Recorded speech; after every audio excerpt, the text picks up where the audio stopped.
consuelo ni alegría. Encuentran a una mujer, le dicen mujer cristiana, ¿has visto a Jesús amado?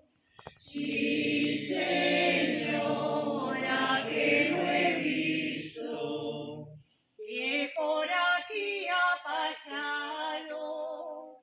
Una cruz lleva en sus hombros y una cadena arrastrando. San Juan y la Magdalena van detrás a acompañarlo.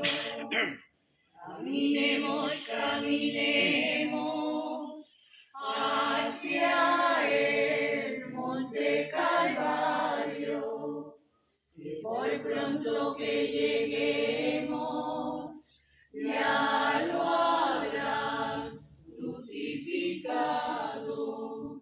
Ya le ponen las espinas, ya le clavan los 3 clavos, ya le tiran la lanzada en su divino costado.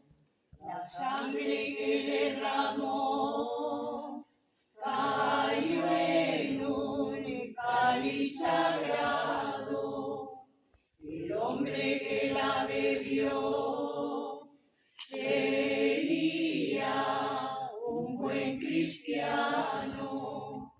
Quien dijera esta oración todos los viernes del año, sacará un alma de pena y la suya del pecado.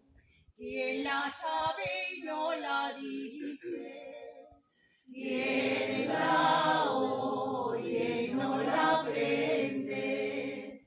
Vendrá el día del juicio y verá lo que se pierde.